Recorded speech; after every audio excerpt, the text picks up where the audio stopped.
I think there are barriers and obstacles in bringing a global learning into the classrooms that I would be teaching, because as a teacher in the Southwest, which is where I want to stay teaching, I think that especially in Devon it is largely monocultural, and children aren't introduced to different cultures, ethnicities or practices, beliefs about the world as much as they would be if they were in Bristol or London. So I do think there are difficulties, and I think the difficulties lie also with the teachers' confidence and their awareness of the world, and I think that really needs to be developed. So that's why I've kind of really wanted to get involved in this, and I'm really interested and keen in learning and developing my own understanding about the world, because I think that first of all that's where it needs to come from. There are perceptions, stereotypes and prejudices ingrained into society, and people think it's a thing of the past with the 21st century now. Britain's very multicultural. Yes, it is starting to become multicultural, but you've still got those attitudes and perceptions that completely hinder the global learning and helping the world to realise its interdependence. This child could come from a background where their parents are maybe very patriotic, which is a great thing to be patriotic, but do they then see other cultures as inferior? So it's about trying to change attitudes is what I find quite difficult sometimes, is that if you're conflicting with an attitude that's maybe given to the student at home, it's very difficult to change that. But then I hope that by being kind of positive and open-minded and not discounting any view, that you can embrace everything, and the student in time will embrace everything too. If a teacher wants to implement it, wants to really put a perspective into the classroom, he or she can. There's no excuse for not doing it. It's just up to the teacher whether he is convinced or she is convinced and really wants to implement it or not. What is a little bit of a handicap, and I encountered that only in the UK so far, is the ignorance towards language learning, which is, if we look at Wittgenstein, who actually says the barriers of our languages are the barriers to our world, or to the views of our world. He is right, because you can only understand another culture in depth if you understand their language. I find one of the barriers is actually making it relevant for the students and making them able to visualise it and making it real for them. I find that quite often, if it happens in another country, it doesn't affect them, and therefore why should they care? And it's making them see why they should care and why it is important that what happens in other countries does have an effect on the world.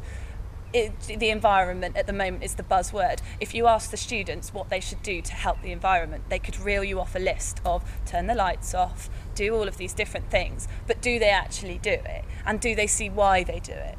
Because I think there's a chance sometimes that there's a regurgitation of common ideas of what's correct, for what to help the global community, when in actual fact, in action, that doesn't actually happen. Obviously there's certain areas you don't go into or dwell into, like I haven't gone into maybe the war conflicts because for a year 2 class maybe it's too dark a history. I feel that you shouldn't give any political view. I never really tell the children much of my opinion on the situation. I want them to come up with their own ideas, because especially with young children, they're easily swayed into an area.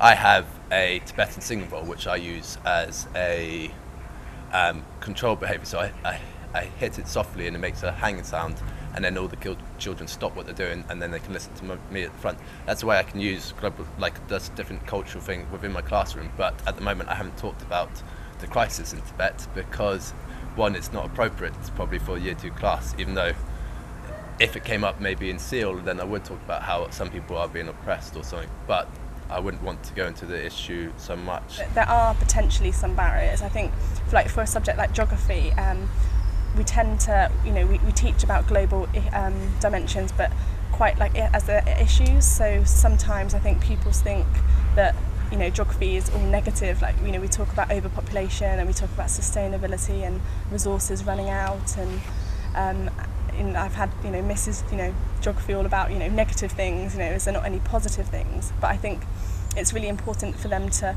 become aware of the issues so that they can also think actually how can we provide solutions to some of these things. I feel like there perhaps needs to be like a little bit more guidance on how teachers can work together and introduce more cross-curricular projects. If you understand their culture, if you want to understand somebody else's culture, you need to know their language, and it's not just of salut, ça va, oui, je vais bien. It's not just the basics of saying hello. It's more than that, and it's actually putting an effort into this. And this is not promoted in England, not at all. And I'm very disappointed, to be honest, because well, at my first placement school, it was great that the kids could start their GCSE at year 9, but that also meant they could stop speaking languages at year 9, which means for the rest of their life they can actually, if you just look at a person, at a little child who has to make a decision what subject they want to choose for their GCSE. Languages are always tricky, languages are always difficult. They would never choose languages because they think for the grade. And if they can get a better grade in PE, in art, in biology, they're going to go for those subjects. They're not going to go for languages who are difficult. You have to learn, you have to put effort into that. So I think it's actually hard, or it's actually the responsibility of the government to implement rules that all children have to speak languages to at least to GCSE level. I mean, that's the least that they can do. I felt in probably definitely from year 1, year 2 upwards, the curriculum kind of not prevents it, but it limits how much we can do such a thing. Because you know, there's so much importance given on issues like literacy and numeracy and ICT, and not as much on things such as global learning, you know, where you can bring in lots of different cultures and, I don't know, creativity and enable children to learn. And I suppose this is where there has to be so much cross-curricular links, and I know there's been so much talks and, you know, changes about how that wants to come into action. But at the moment, I'm slightly skeptical because I'm not quite sure how that can work, because at the end of it, the children need to do their GCSEs, to do their A-levels, to go to university. And as great as it is to be able to bring all these different global dimensions and issues into the classroom, if they don't have certain grades, they won't be able to get to university.